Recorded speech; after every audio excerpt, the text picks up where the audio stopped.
Call కట్టవగానే వాడు police స్టేషన్లో ఉండాలి. అమ్మాయి చేయి పట్టుకుంటే దాని సీక్వెన్సెస్ ఎలా ఉంటాయో వాడికి తెలియాలి అని ఆ ఎస్పీ ఇచ్చిన మాస్ వార్నింగ్తో అసలు ఆయన స్వభావం ఎలాంటిదో అందరికీ అర్థమైపోయింది. ఆయన తీసుకున్న నిర్ణయాలు పోలీస్ వ్యవస్థలోనే హిస్టరీ క్రియేట్ చేశాయి. యూట్యూబ్ లో ఆయన వీడియోలకు మిలియన్స్ లో వ్యూస్. ఎంతో మంది ఎస్పీలు వస్తుంటారు పోతుంటారు, కానీ ఈయన వెళ్లిన ప్రతి చోట తన మార్కును క్రియేట్ చేసుకుని ప్రజల పోలీస్ అని పేరు తెచ్చుకున్నారు. ఇంతకీ ఎవరా ఎస్పీ? ఆయన స్టోరీ ఏంటి? అంతలా ప్రజలు ఆయన పేరును తలుచుకోవటానికి గల కారణమేంటి? చూడండి. ఎలక్షన్ టైంలో ఎటువంటి గొడవలు రేపినా అస్సలు వదలను. రేపు వచ్చేది ఏ ప్రభుత్వమైనా నేను ఇక్కడే ఉంటా. ఇప్పుడు అల్లర్లు చేసి ఎక్కడ దాక్కున్నా నేను బయటకు తీసుకొచ్చి మరీ జైల్లో వేస్తా అని ఆ ఎస్పీ ఇచ్చిన మాస్ వార్నింగ్ కు రాజకీయ నేతలు, చోటామోటా లీడర్స్ వణికిపోయారు. డబ్బుకి లొంగడు, ఎటువంటి వీక్నెస్లు లేవు, అతన్ని ఎలా దారిలోకి తెచ్చుకోవాలా అంటూ ఆలోచన చేయని రాజకీయ నాయకుడు లేడు అంటే అతిశయోక్తి కాదు. ఆ స్ట్రిక్ట్ ఎస్పీ ఎవరో కాదు, విశాల్ గున్ని. ఏ ఎస్పీకి లేని పేరు ఆయనకు ఎలా వచ్చింది? యూట్యూబ్ లో ఆయన కనిపించిన వీడియోలకు మిలియన్స్ లో వ్యూస్ ఎందుకు వస్తున్నాయి? ఆయనకు ఎందుకు అంత క్రేజ్? అసలు డైలూవర్ ఎస్పీ ఆలోచన ఎలా వచ్చింది? విశాల్ గున్ని ఐపీఎస్ అంటే ఈ పేరు తెలియని తెలుగు రాష్ట్ర ప్రజలు ఉండరేమో బహుశా. ముఖ్యంగా ఆంధ్రప్రదేశ్ ప్రజలకైతే ప్రత్యేకంగా చెప్పనక్కర్లేదు. రౌడీ షీటర్స్ ని హడలెత్తించే విశాల్ గున్ని ప్రజల దగ్గరకు వచ్చేసరికి వారి మనిషిలా మారిపోతారు. విశాల్ ఫస్ట్ పోస్టింగ్ అనకాపల్లి జిల్లా నర్సీపట్నంలో వచ్చింది. అయితే పోలీస్ స్టేషన్లకు రావటానికి ఇప్పటికీ ప్రజలు భయపడుతున్నారు. అటువంటి వారికి అందుబాటులో ఉండాలి అని చెబుతుంటారు.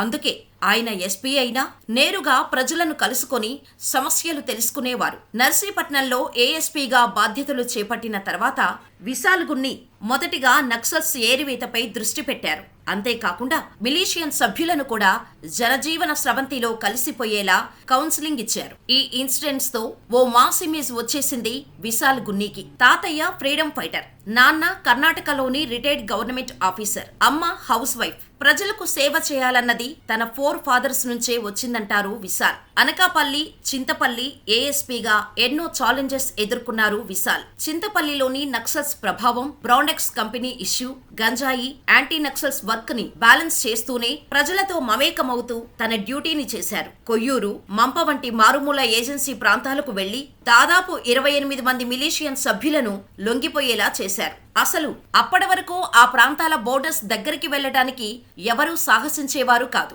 కానీ విశాల్ గున్ని మాత్రం ధైర్యంగా వెళ్లి అక్కడి వారి సమస్యలను తెలుసుకోవటంతో పాటు భద్రత కల్పిస్తామని మాట ఇచ్చి మిలీషియన్ సభ్యులను జనజీవన స్రవంతిలో కలిసేలా చేశారు. ఆ తర్వాత నెల్లూరుకు ఎస్పీగా వెళ్లారు విశాల్. అప్పటి వరకు ఉన్న విశాల్ గున్ని మాస్ ఇమేజ్ కాస్త ఇక్కడే డబుల్ అయింది. For the first time in AP నెల్లూరులోనే ఇంటిగ్రేటెడ్ కమాండ్ కంట్రోల్ వ్యవస్థను స్టార్ట్ చేశారు విశాల్ గున్ని. ఎస్పీగా తన అచీవ్మెంట్స్ లో ఇది ఫస్ట్ ఉంటుందని చెబుతుంటారు ఆయన. నెల్లూరులో మెయిన్ గా విశాల్ గున్నికి ఎదురైన సమస్య రౌడీయిజం. ఏదో ఒక చిన్న కేసులో సామాన్య ప్రజలు ఇరుక్కోవటం, జైలుకు వచ్చాక వారి పరిస్థితులు మారిపోవటం గమనించారు విశాల్. దీంతో ప్రజలకు పోలీసులు అండగా ఉంటారన్న మెసేజ్ పంపించాలని అనుకున్నారు.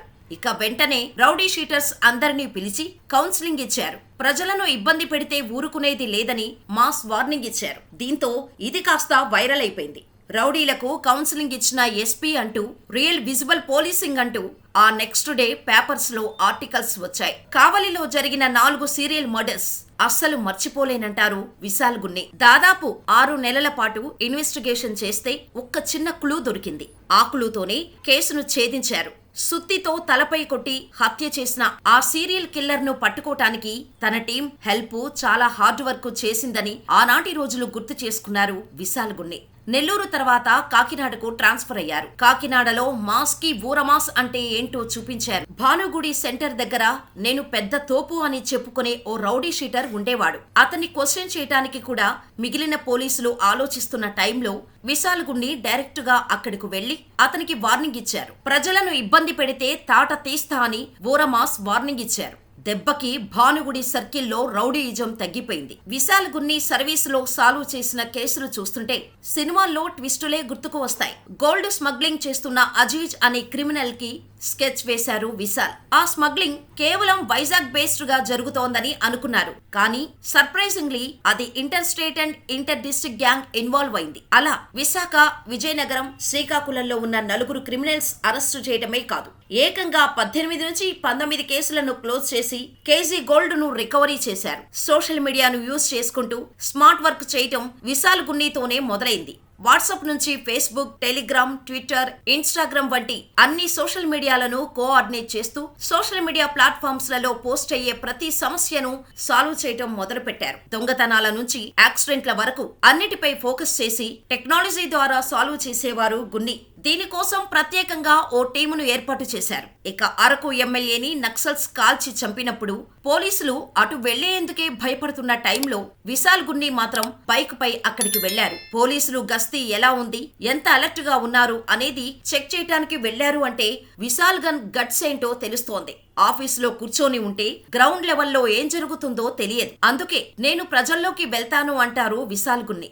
నేను ఎక్కడికి వెళ్లినా మా జిల్లాకు ఎస్పీగా మీరు చేసిన పనులు మర్చిపోలేము అని ప్రజలు చెప్పే ఒక్క మాట తనకు వర్క్ సాటిస్ఫాక్షన్ ఇస్తుందంటారు. కాకినాడ ఎస్పీగా చేసిన తర్వాత ఆక్టోపస్ కి ట్రాన్స్ఫర్ చేశారు. విశాల్ గున్ని ఆధ్వర్యంలోనే జాతీయ స్థాయిలో ఏపీ ఆక్టోపస్ టీముకు 2nd ప్లేస్ వచ్చింది. ఇది మర్చిపోలేనిది అంటారు గున్ని.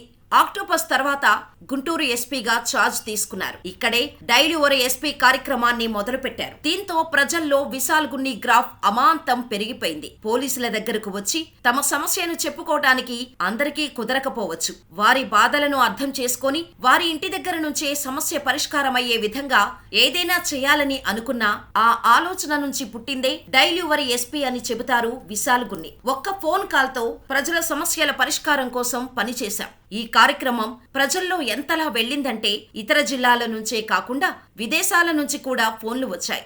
ఇదే పెద్ద గుర్తింపు అని నవ్వుతూ చెప్పేస్తారు గున్ని. ఎన్నో కొత్త విధానాలను తీసుకొచ్చిన విశాల్ గున్ని అసలు సివిల్స్ వైపు రావటం కూడా సర్ప్రైజింగ్ గా జరిగింది.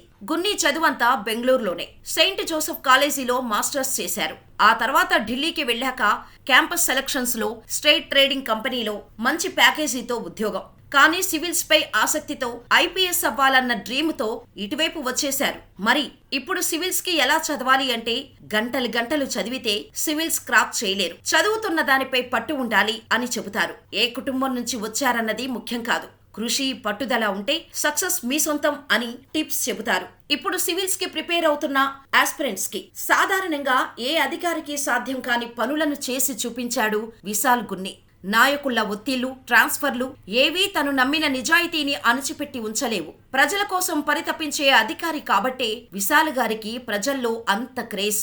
మరి విశాల్ గున్నిపై మీ అభిప్రాయమేంటో మాకు కామెంట్ చేయండి. మా ఇన్ఫర్మేషన్ మీకు నచ్చితే వీడియోని లైక్ చేసి ఇలాంటి మరెన్నో interesting real life inspiring success stories కోసం మన ఛానల్ ని వెంటనే సబ్స్క్రైబ్ చేసుకొని పక్కనే ఉన్న బెల్ ఐకాన్ కొట్టేసి నోటిఫికేషన్ ఆన్ లో పెట్టుకోండి.